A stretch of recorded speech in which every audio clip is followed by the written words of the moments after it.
Back when every meal came from a tin, a packet, or pure ingenuity, Britain's kitchens glowed with thrift and warmth. The 70s taught us how to make comfort out of nothing, and call it dinner. Here are 25 cheap meals from the 1970s we'd bring back in a heartbeat. Few meals defined 1970s. Britain quite like mince and onions with mash.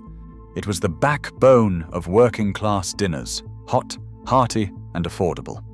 Mince was browned in a frying pan, onions were added for sweetness, and a splash of bisto turned it into thick, glossy gravy that stretched a small portion of meat into a family feast. Ladled generously over a mountain of mashed potatoes, it warmed cold homes and colder evenings. Every household had its twist. A dash of Worcester sauce here, a handful of peas there, but the comfort was universal. The smell of mince simmering filled the house, drifting through hallways as kids came running to the table. There was no pretense, no plating, just food made to satisfy. It was eaten with hunched shoulders and grateful hearts, the taste of thrift and familiarity. Even now, one spoonful of that savory gravy can pull you straight back to the brown-tiled kitchens and orange glow lamps of 1970s Britain. Spam fritters were the guilty pleasure of the 1970s, a dish born from thrift but remembered with affection. A hangover from wartime rations, tinned spam remained a staple for decades after. Housewives sliced the pink, salty meat into thick slabs, dipped them in flour and batter, and dropped them into sizzling fat until golden and crisp.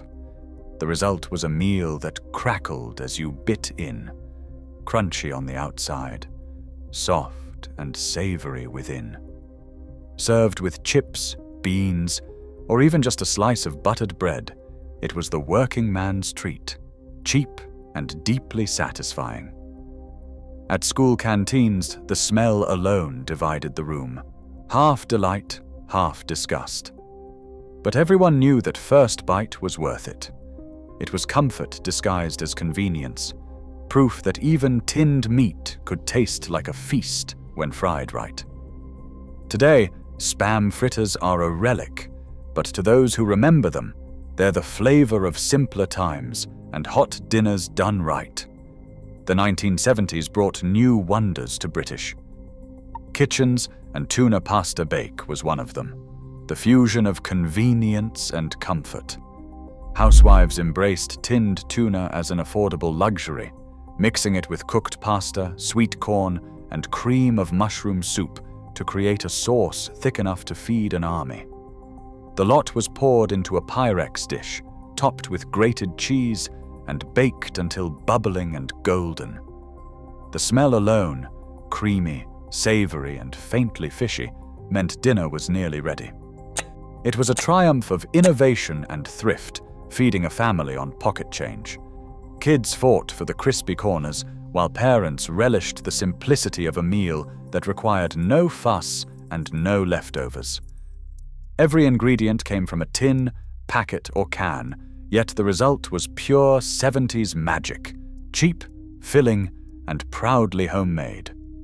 Tuna pasta bake wasn't just a meal, it was a weeknight savior that defined an era of ingenuity in the kitchen. Egg and chips, the simplest of British. Comforts yet impossible to improve upon. 2 golden-yolked eggs fried in sizzling fat, served alongside a heap of crispy chips fresh from the pan. A sprinkle of salt, a splash of vinegar, and dinner was done. It was the meal of the people, quick, cheap, and deeply satisfying. You could find it in greasy spoons, on cafe menus, or sizzling on the hob at home after a long shift. The yolk would spill into the chips, forming a makeshift sauce that no bottled condiment could rival. Families ate it in front of the telly, feet tucked under blankets, the smell of frying filling the house. It didn't pretend to be healthy, but it didn't need to. It was joy on a plate. For a generation raised on austerity and thrift, egg and chips wasn't just a meal. It was a reminder that happiness could be fried in a single pan. Cheese and potato pie was the dish that made comfort out of simplicity. In every 1970s kitchen, it began the same way. Mashed potatoes whipped smooth with a knob of margarine and a splash of milk, then layered in a casserole dish with handfuls of grated cheddar. Baked until the top turned golden and bubbling, it came out smelling like pure contentment. Served with baked beans or sliced tomatoes, it was filling enough to feed a family and cheap enough to make again the next night. Some added onions for sweetness or breadcrumbs for crunch, but the heart of it was always the same: hot, creamy potatoes and melted cheese. It was the food of care and frugality, the kind of dinner that soothed after a long, grey day. Under its browned crust was a memory of home, warm, humble, and impossible to forget. In every bite was the taste of comfort Britain built its tables around. Corned beef hash was proof that comfort could come straight from a tin. A thrifty descendant of wartime cooking, it became a staple of 1970s Britain, quick, hearty, and endlessly adaptable. Housewives fried onions until golden, added diced potatoes, and tossed in chunks of tinned corned beef, letting it all sizzle into crispy perfection. The smell of frying meat and potatoes filled the kitchen, earthy and satisfying. It was the one-pan wonder that stretched a single tin to feed a family, especially when served with a fried egg on top. Every household had its version.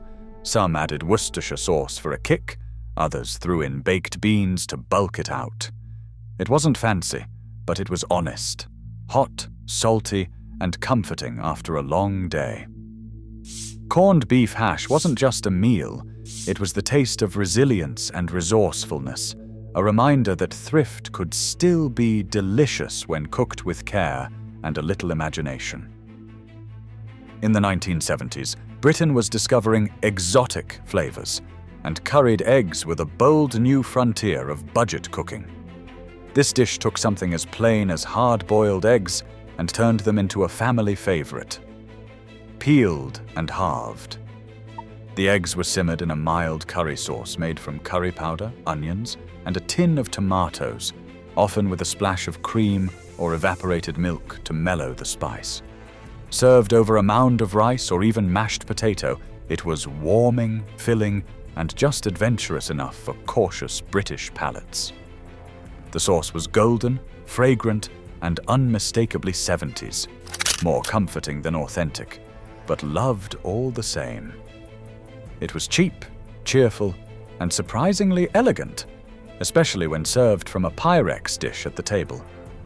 For many families, curried eggs were their first taste of a foreign cuisine, a dish that carried the thrill of change without straying too far from home.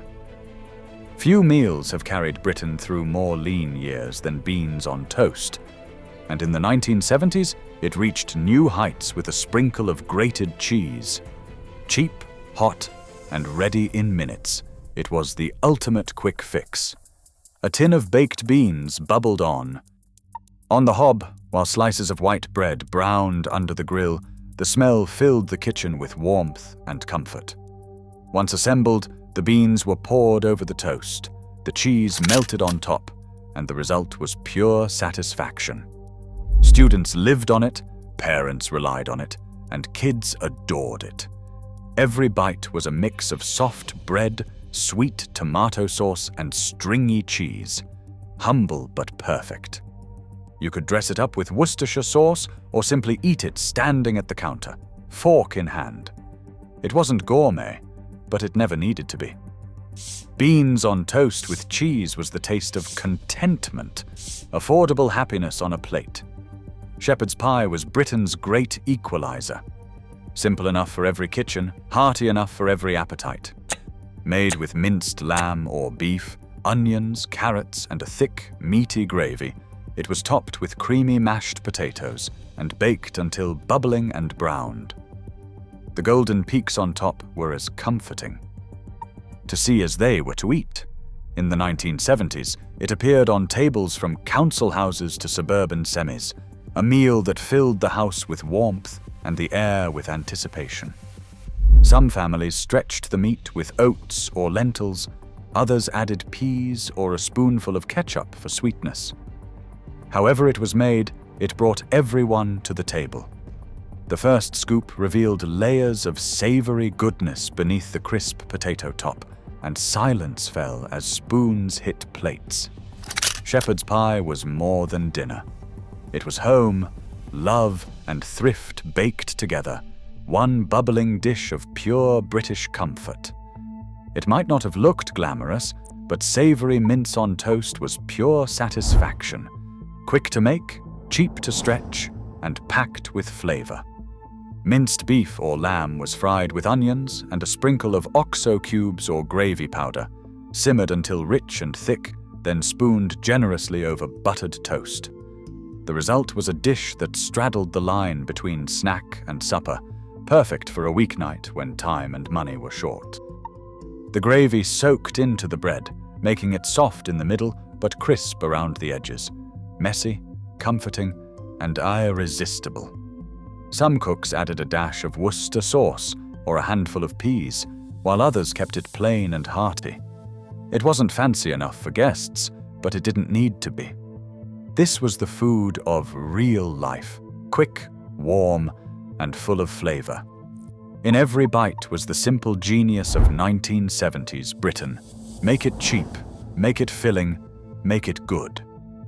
In the 1970s, nothing said posh dinner quite like chicken chasseur, especially when it came from a packet. Housewives embraced the convenience revolution with open arms, and a sachet of powdered sauce mix felt like magic. A few chicken thighs, a tin of tomatoes, some mushrooms if you could spare them, all mixed with the packet contents and baked slowly in a Pyrex dish until the sauce turned rich and glossy. The smell filled the house, herby, tomatoey, and just exotic enough to feel continental.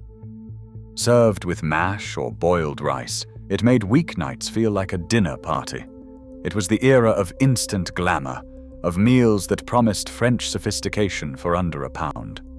Sure, it wasn't haute cuisine, but it was hearty, homely, and achievable. Chicken chasseur packet mix turned Britain's thrifty cooks into culinary adventurers, one dehydrated sachet at a time.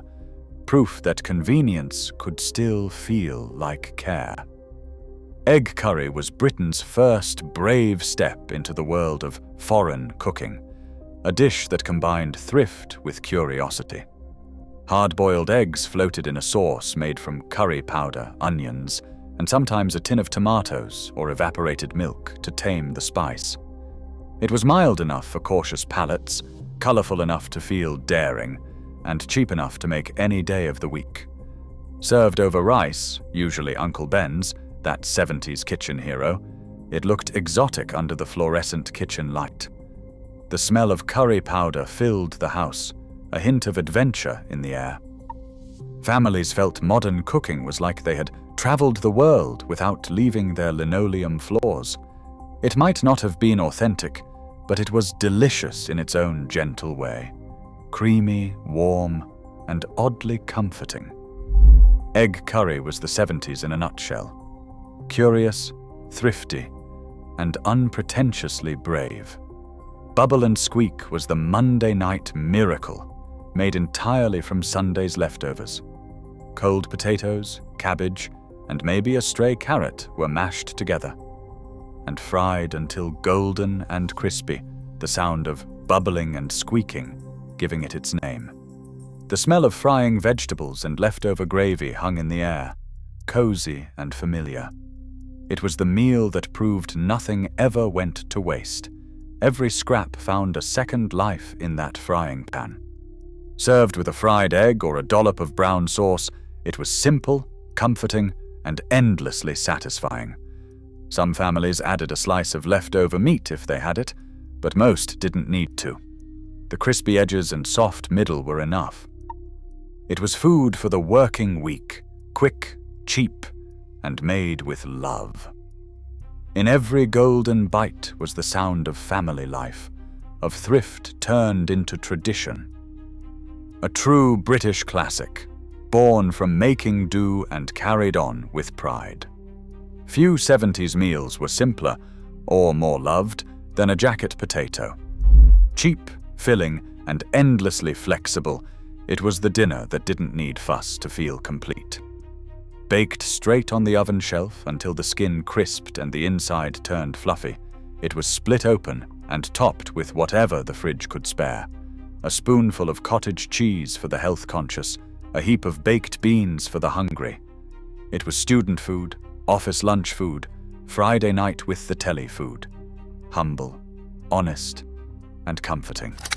The steam rising as butter melted into the soft potato was pure magic. Some added chives or a sprinkle of grated cheese, but most kept it plain. It was the ultimate eat what you've got meal, stretching a few pence into satisfaction.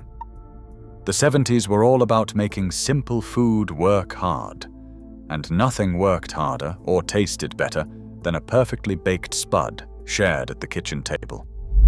Instant noodles were the new kid on the block in 1970s Britain, quick, cheap, and excitingly modern. For students, bachelors, and late-night workers, they were a revelation. Just a kettle, a pan, and 3 minutes stood between you and a meal. Most people added their own twist, a splash of soy sauce, a pinch of pepper, or the pièce de résistance, a fried egg cracked on top. The yolk broke into the noodles, turning the salty broth rich and golden. It was comfort food for the thrifty and tired, a meal that felt indulgent on a shoestring budget. No fuss, no plates, just you, your noodles, and the sound of the telly in the background. It wasn't glamorous, but it was life-saving.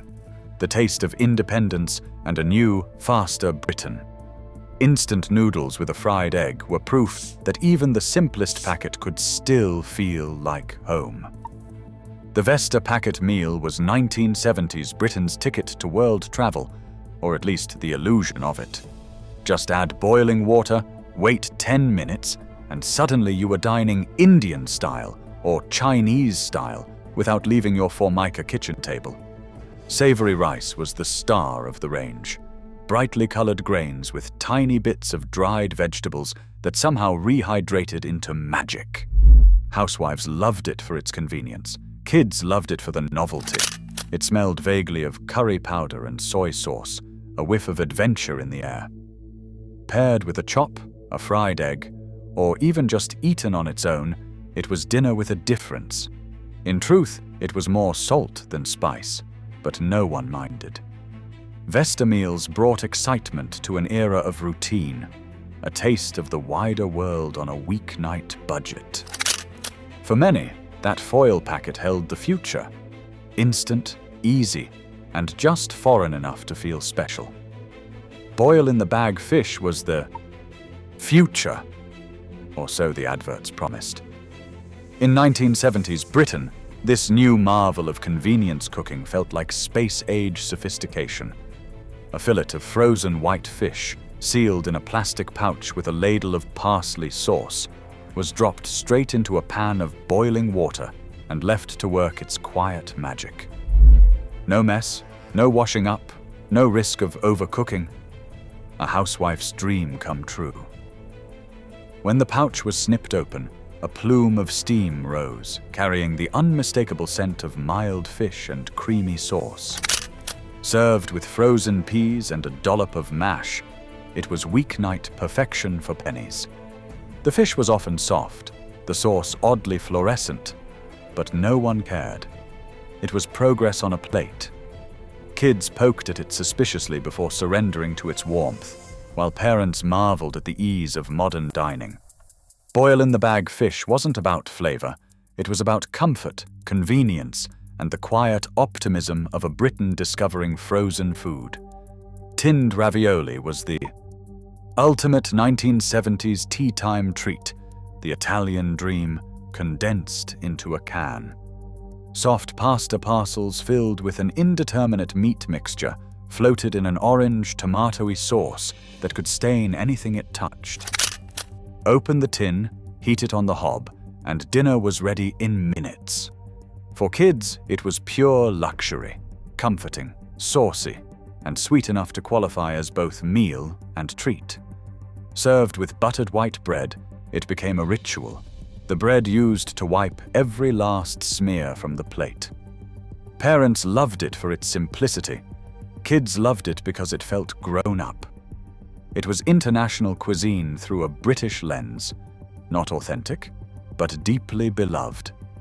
The smell alone could bring a smile, a whiff of warmth and nostalgia from a time when convenience ruled.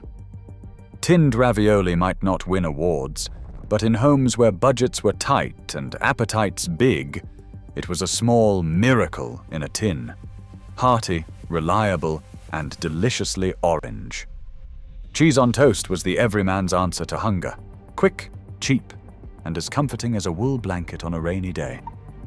In the 1970s, it was a staple across Britain, from bedsits to busy family kitchens. Thick slices of white bread were toasted under the grill, buttered generously, then topped with grated cheddar that bubbled and browned in glorious golden patches. A splash of Worcestershire sauce elevated it to near perfection, sharp and savory all at once. It was eaten any time of day, breakfast, supper, or the late-night snack after the telly had gone off. The crunch of toast meeting melted cheese was the sound of satisfaction. Kids devoured it in front of the fire. Adults paired it with a cup of tea and quiet contentment. It wasn't fancy, but it was unbeatable.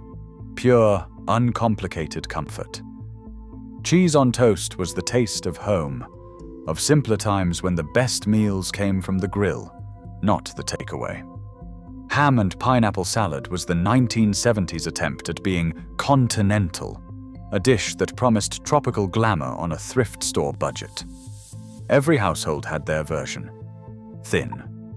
Slices of pink ham laid out beside pineapple rings from a tin, usually balanced precariously on a bed of limp iceberg lettuce. A spoonful of salad cream, never mayonnaise, sat in the center like the crown jewel. It was sweet, salty, tangy, and confusingly addictive.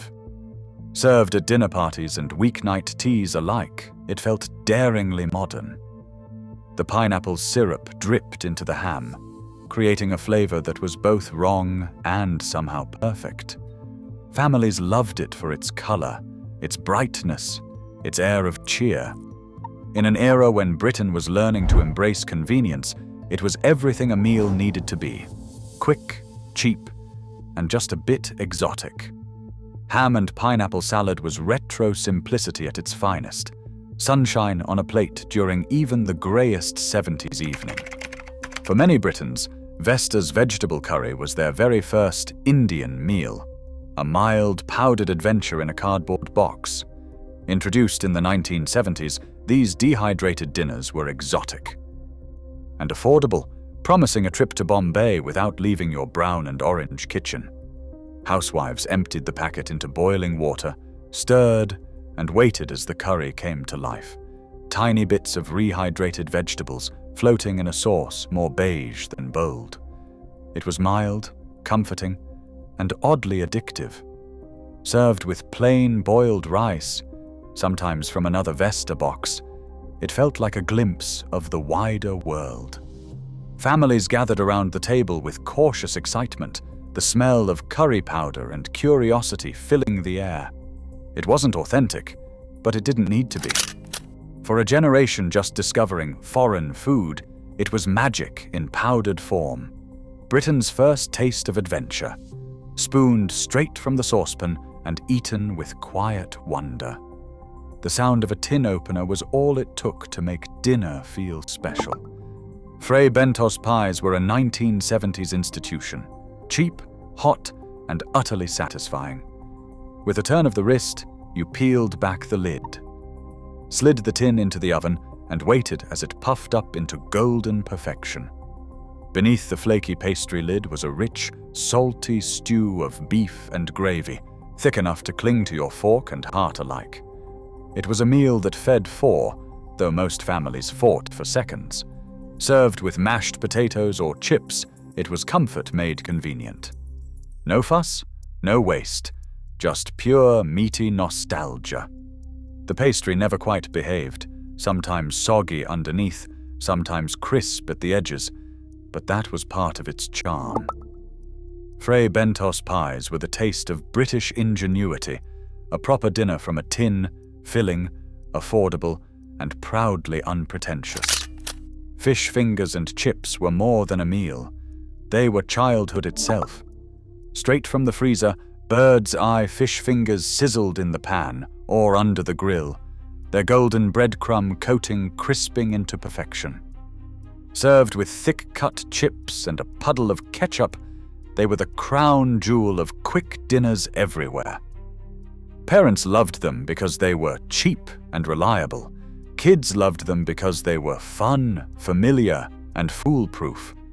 The smell of frying breadcrumbs filled the house, and that first crunchy bite, all salt, comfort, and nostalgia, was pure bliss.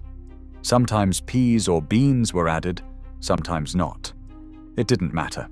Every forkful tasted of school holidays, of telly trays and laughter. Fish fingers and chips were the ultimate family equalizer, fast, filling, and beloved across generations. Even today they remain Britain's great comfort meal, proof that simplicity, when done right, never goes out of style. If you grew up in 1970s Britain, few sights were as comforting as a tin of spaghetti hoops heating on the stove. The sweet tomato sauce bubbled and thickened, filling the kitchen with its unmistakable smell, tangy, sugary, and pure childhood. Poured over buttered toast, it was quick, cheap, and absolutely perfect. The hoops clung to the bread, soaking into every corner until it was soft but never soggy. It wasn't fancy food, but it didn't need to be. For kids, it meant tea was ready. For parents, it meant a meal that took 5 minutes and cost next to nothing. Sometimes grated cheese was added on top, sometimes not. But the satisfaction was always the same. It was the taste of after-school evenings, of comfort before bedtime, of being looked after. Spaghetti hoops on toast were more than a meal. They were a warm hug on a plate. Angel Delight wasn't just a dessert. It was a ritual. A packet of powder, a splash of milk, and a few minutes of whisking turned into pure, sweet magic. The colors were soft and pastel, the texture impossibly light. Strawberry, butterscotch, chocolate, each one a promise of something special after tea. Children watched the bowl with fascination, waiting for it to thicken and set, a miracle of science and sugar. Served in glass dishes or mismatched mugs, it was whipped nostalgia, creamy and comforting. If you grew up in 1970s Britain, few sights were as comforting as a tin of spaghetti hoops heating on the stove. The sweet tomato sauce bubbled and thickened, filling the kitchen with its unmistakable smell, tangy, sugary, and pure childhood. Poured over buttered toast, it was quick, cheap, and absolutely perfect.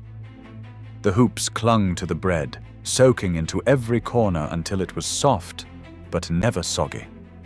It wasn't fancy food, but it didn't need to be. For kids, it meant tea was ready. For parents, it meant a meal that took 5 minutes and cost next to nothing. Sometimes grated cheese was added on top, sometimes not. But the satisfaction was always the same.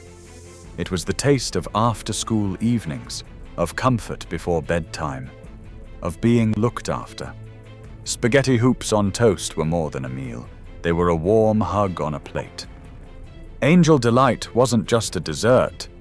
It was a ritual.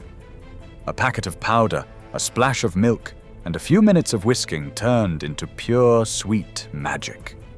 The colors were soft and pastel, the texture impossibly light. Strawberry, butterscotch, chocolate, each one a promise of something special after tea. Children watched the bowl with fascination, waiting for it to thicken and set, a miracle of science and sugar. Served in glass dishes or mismatched mugs, it was whipped nostalgia, creamy and comforting. It cost pennies, yet it felt like a treat fit for royalty. For parents, it was effortless indulgence. For kids, it was heaven. The first spoonful melted like a dream, leaving a lingering sweetness that defined an era. Angel delight was the taste of the 1970s, simple, joyful, and unforgettable. To this day, one bite can take you straight back to brown kitchens, patterned curtains, and the happiest kind of ordinary magic. No microwaves, no takeaways, just home-cooked magic. Subscribe for more stories from Britain's kitchen past, and tell us, what was your go-to cheap meal growing